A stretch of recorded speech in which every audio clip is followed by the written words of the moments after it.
Olá, bem-vindos! Hoje a gente vai desenhar juntos um caminho bem claro, bem prático, de como manejar a tuberculose no dia a dia do ambulatório.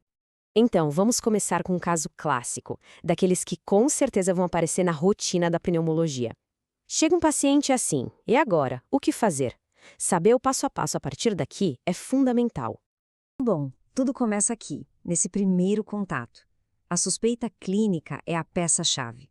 É saber olhar para o paciente e reconhecer os sinais clássicos que vão disparar toda a nossa investigação. É muito importante a gente ter em mente que tuberculose não é só tosse, tá? É bem mais que isso. É uma síndrome infecciosa, crônica, causada pelo Mycobacterium tuberculosis. E olha os sintomas clássicos. Tosse persistente, febre, aquela sudorese noturna que chega a molhar o lençol e perda de peso. Ficar de olho nesses sinais é o primeiro grande passo. E como acontece a transmissão? É aérea, por gotículas? Mas, atenção, o paciente precisa ser o que a gente chama de bacilífero, ou seja, ter o bacilo no escarro, o que a gente confirma na baciloscopia.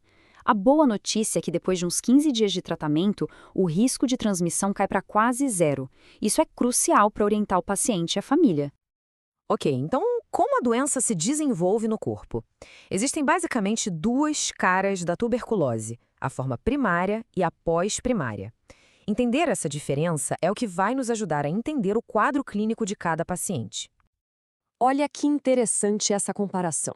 A TB primária é o que acontece no primeiro contato com o bacilo, a primoinfecção. É mais comum em crianças e, por conta do sistema imune delas, a doença tende a se espalhar pelo corpo. Por isso, vemos mais formas extrapulmonares nelas.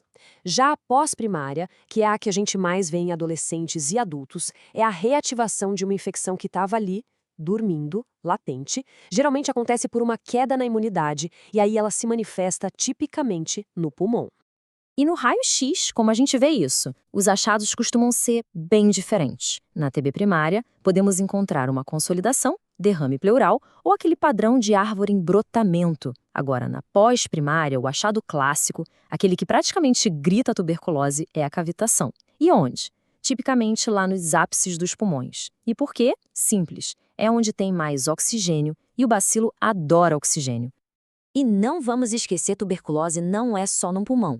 A forma extrapulmonar mais comum é a pleural. Ela se apresenta como um derrame, aquele líquido na pleura.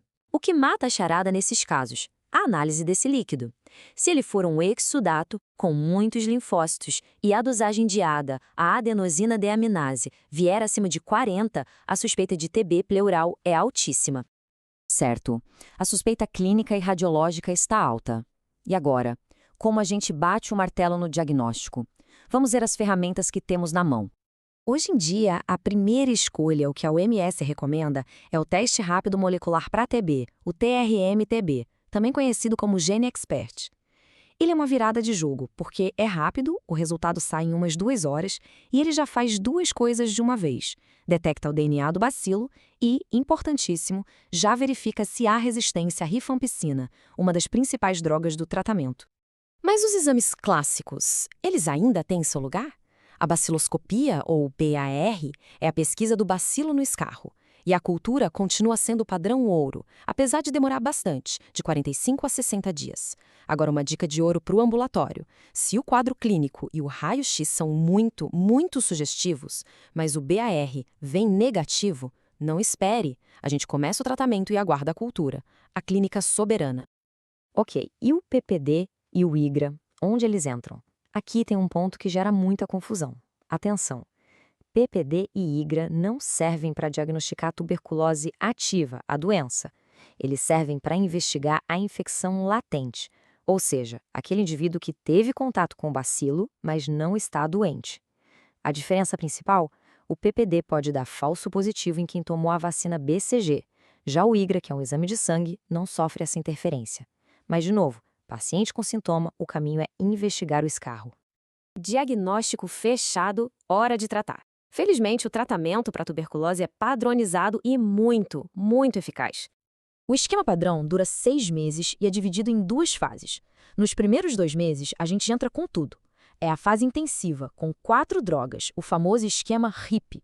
O objetivo é dar um baque no bacilo, matar a maior parte deles bem rápido. Depois, nos 4 meses seguintes, vem a fase de manutenção, com só 2 drogas. Aqui, a gente quer eliminar os bacilos que restaram e evitar que a doença volte.